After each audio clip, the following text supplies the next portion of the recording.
हूं, सम्मान व्यक्त करता हूं कि आप लोग यहां अभी तक कार्यक्रम से लगभग 2.5-3 घंटे हम लेट हैं, फिर भी यहां जमे हुए हैं।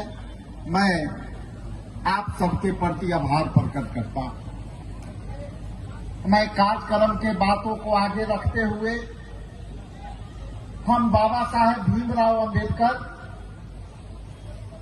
जी के चरणों में श्रद्धा सुमन अर्पित करते हुए मैं आप सबके बीच अपनी बातें रखना चाहता हूं।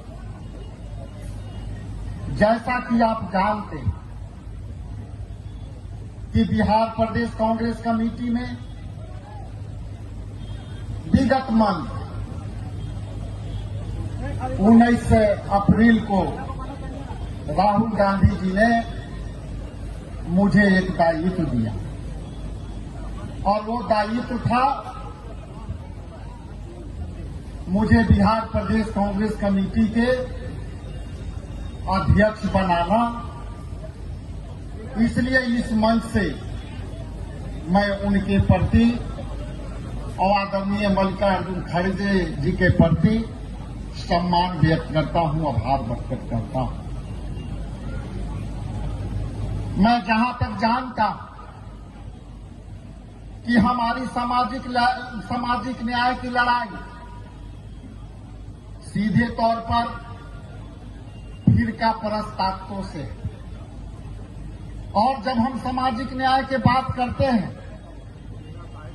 तो हम कहीं न कहीं 85% वालों की बात करते हैं, और जब हम 85 की बात करते हैं तो कहीं न कहीं हमारा विचारधारा सामाजिक न्याय से मेल खाता है, और उसमें बहुजनवादी ताकतों को राहुल गांधी ने सामाजिक न्याय दे करके और एक लकीर खींचने की काम किए। और वो लकीर जिस समय राहुल गांधी जी ने संविधान की पुस्तक लेके पूरे देश में ललकारा, और यह ललकारा कि आज भारत में संविधान खतरे में है, और हमारा जब संविधान खतरे में होगी तो देश में लोकतांत्रिक प्रक्रिया जो है वो खत्म हो जाती है।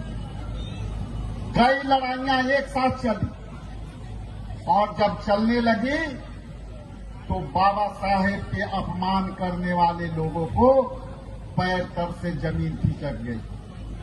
और उसी संदर्भ में लोकसभा में एक वक्तव्य आया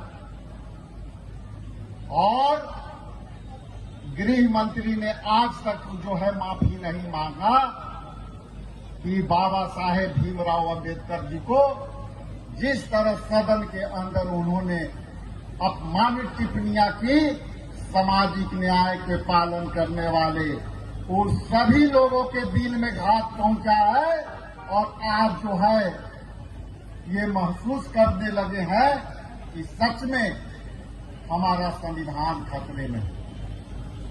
जब बाबा साहेब भीमराव अंबेडकर जब संविधान बना रहे थे तो संविधान के पन्नों में सबसे बड़ी चुनौती थी कि ये पूरे जो हमारा संविधान बने वो संविधान में अलग अलग धर्म के पालन करने वाले लोग, अलग अलग विचारधारा रखने वाले लोग, अलग अलग खान पान रखने वाले लोग, अलग अलग वेशभाषा पहनने वाले लोग के लिए क्या व्यवस्था की जाए।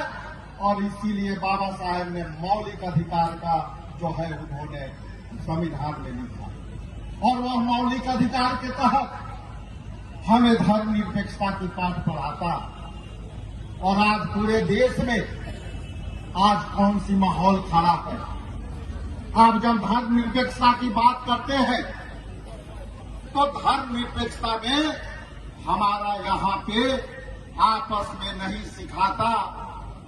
जो मजहब है हम सब मजहब को समान रूप से मानने का धर्मनिरपेक्षता पाठ पढ़ा है। लेकिन आज देख लीजिए, जिस तरह से जम्मू कश्मीर में घटना घटी, और वो जब घटना घटी और जिस तरह से जो है किसी धर्म विशेष के लोगों को पूछ करके टारगेट किया गया, ये कहीं न कहीं जो है हमारे धर्मनिरपेक्षता को उठाना घास पहुंचाने का प्रयास है। हम जानते हैं कि हमारा संविधान का नींव इतना कमजोर नहीं। हम जानते हैं कि बाबा साहेब के दिए हुए संविधान का नींव इतना कमजोर नहीं है कि आरएसएस के लोग बैठ करके हमारे संविधान को नींव को जो है हिला सके। ये कभी नहीं होगी। और उसी संविधान के पालन करने वाले न्याय योद्धा राहुल गांधी जी ने स्पष्ट कहा था कि यदि संविधान को बचाना है तो 400 पार के नारे को रोकना होगा और देश के तमाम संविधान के विश्वास रखने वाले लोग ने केंद्र सरकार को 2020 में अल्पमत में ला करके छोड़ दिया। नहीं तो आज जो है सदन के अंदर, लोकसभा के अंदर जो है जिस तरह से राहुल गांधी जी ने सामाजिक न्याय के पन्नों को खोलते हुए उन्होंने कहा था कि हम जनगणना, जातीय जनगणना करा के रहेंगे, और ये मैं सीना ठोक के कहता हूं कि मैं जातीय जनगणना करा के रहेंगे। जब पहले तो एनडीए सरकार कतराती रही, क्योंकि वो कभी भी जातीय की राजनीति को कभी नहीं की है। और जब वो धर्मनिरपेक्षता धीरे धीरे जब 2020 में ये जब खत्म हुई तो धर्मनिरपेक्षता के ताकते जब मजबूत हुई तो इन्होंने जातीय को जो है अपने आगे ले आना। ये पहली बार मैंने सुना कि बीजेपी वाले ने जब मंत्रिमंडल में लोगों को मंत्री परिषद में जब शामिल कराया तो उन्होंने कहा कि जो है मौर्य जो उत्तर प्रदेश के ये जाति के हैं, और बिहार में बोला कि ये नोनिया जाति के उप मुख्यमंत्री हुए हैं। और तब हम लोग समझ गए थे कि आज बीजेपी भीतर से हमारी एजेंडे पे आने लगी है और हम लोग अपने पीठ पर ला करके जातीय जनगणना कराने का काम किया। ये बात हमारे नेता ने कहा कि आपने कैबिनेट से पारित कर दिया, लेकिन आप समय सीमा भी निर्धारित कर दीजिए कि कब शुरू करेंगे।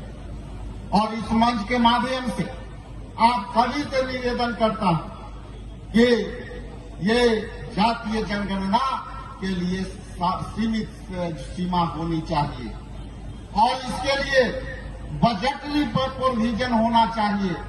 नहीं तो हमें शंका है और हमारे नेता को शंका है कि कहीं महिला बिल विधेयक पारित करके लोकसभा जैसा इसे भी कहीं न कहीं ठंडे बस्ती में डाल दे।